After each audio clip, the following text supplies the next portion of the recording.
Okay, welcome back. So this is going to be part two of the second Pikeman's Lament battle report. So if you missed the last one, go ahead and watch part one. But I'll just do a quick recap in this video. So the mission, it's basically the Ottomans are attacking and they have to destroy the four structures. So they have to pass an orders test or an activation test to destroy each house basically.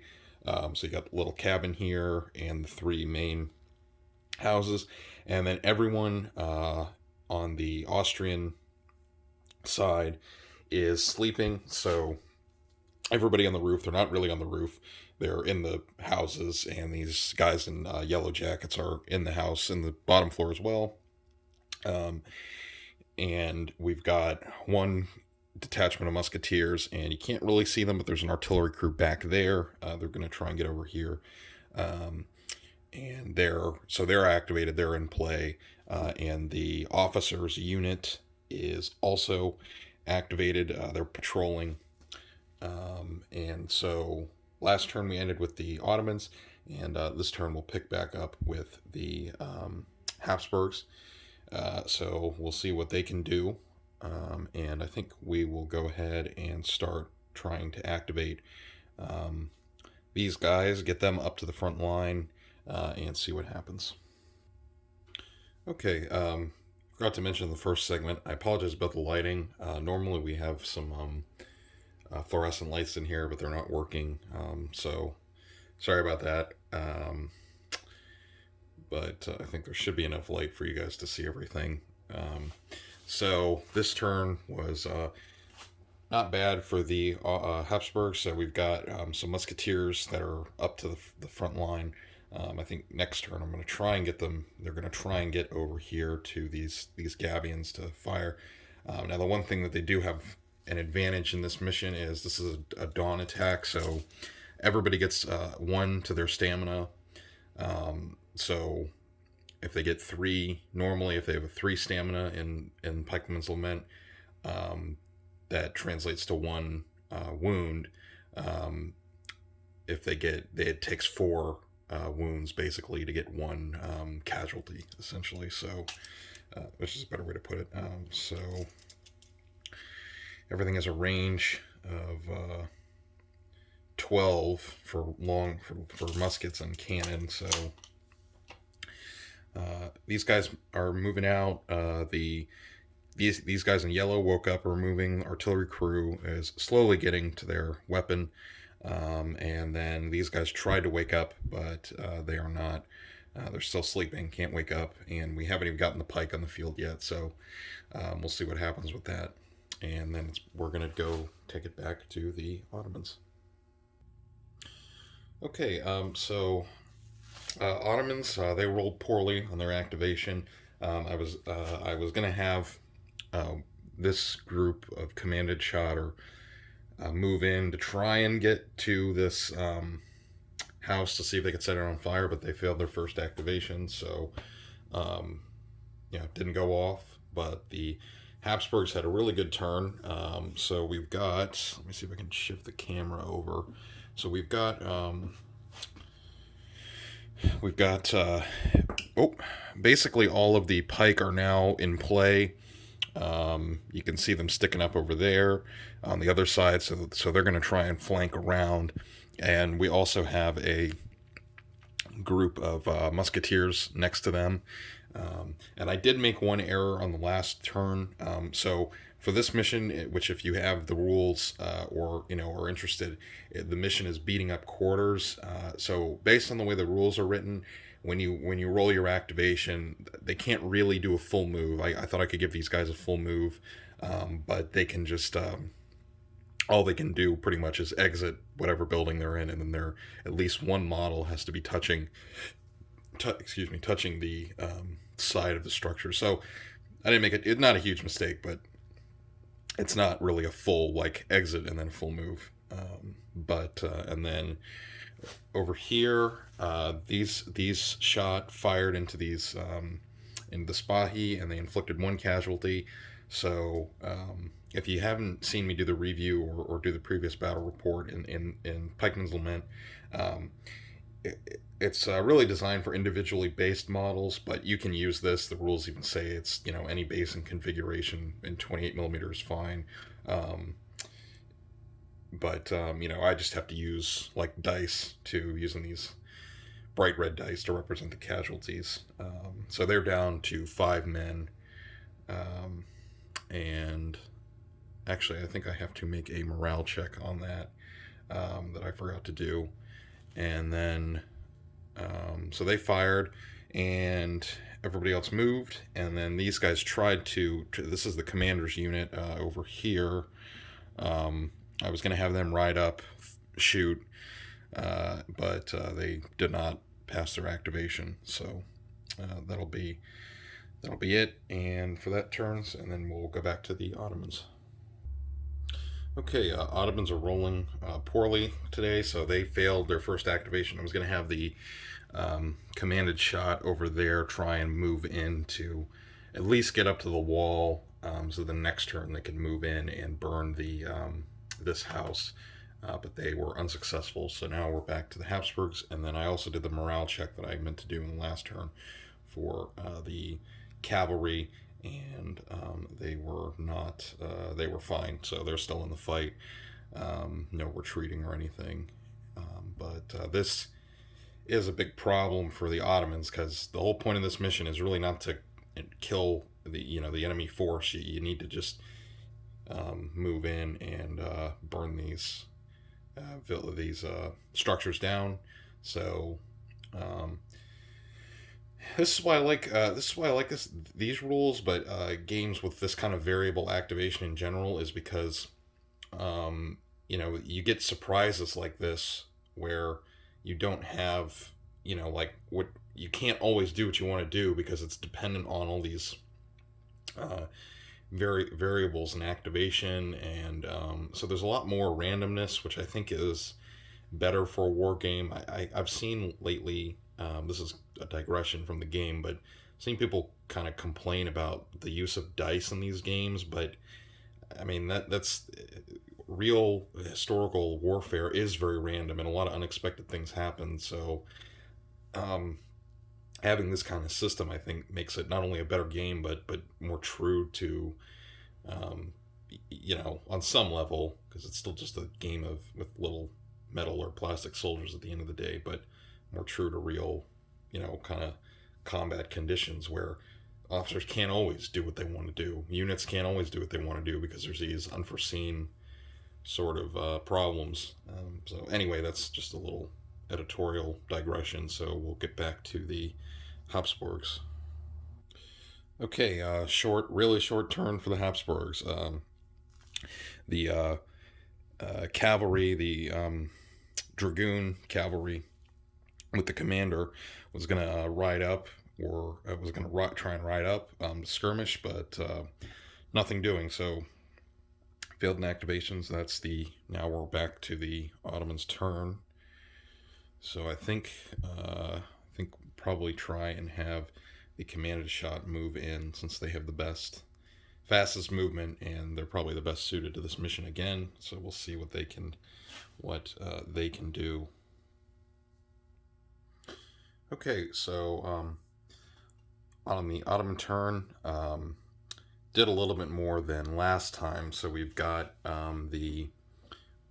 these guys moved up to the wall to try and get over to the the cabin here, and then let's zoom out a little bit, and we've got on the other end, we've got the cavalry on that side moving to cover that end, and the unit of skirmishing commanded shot is on the other side of this wall. So they're going to try and hop over the wall and burn the house. I got to check the mission rules again. I think they might be able to do it since they were in range, but the wall is an obstacle. So I think I'm going to have to make them jump over the wall, because I think that would just be more fun. And then Everybody moved, and then tried to get the Spahi to charge over here to charge into these musketeers, but they were not successful. Um, and so that'll bring us back to the Habsburgs. Okay, this was kind of an uneventful turn for the Habsburgs. We've got Habsburg forces, so we've um, got the dragoons that were able to move up, and then we've got these musketeers that have filed in behind these and their comrades in red, and then tried to have the detachment over here activate, but they're still asleep, or I don't know, might be a little hungover at this point, seeing as we've had some fire and all that. So let's see if the Ottomans can actually get anything off this turn.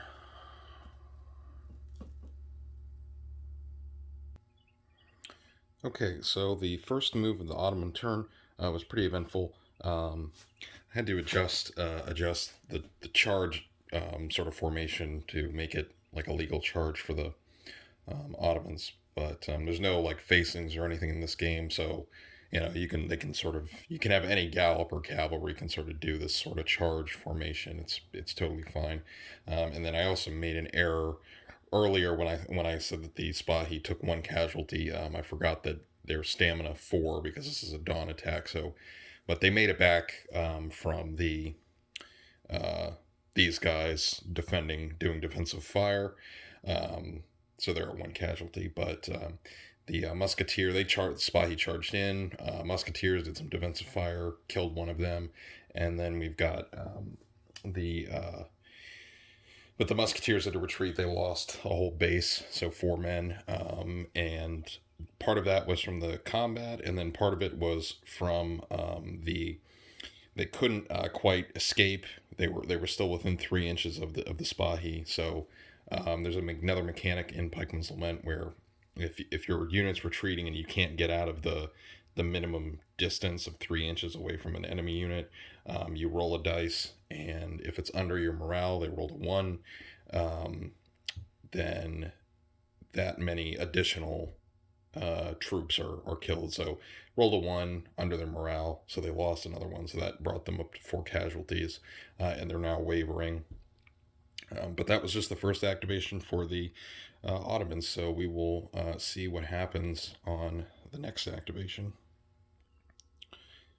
Okay, so over here, another good charge by the Ottomans.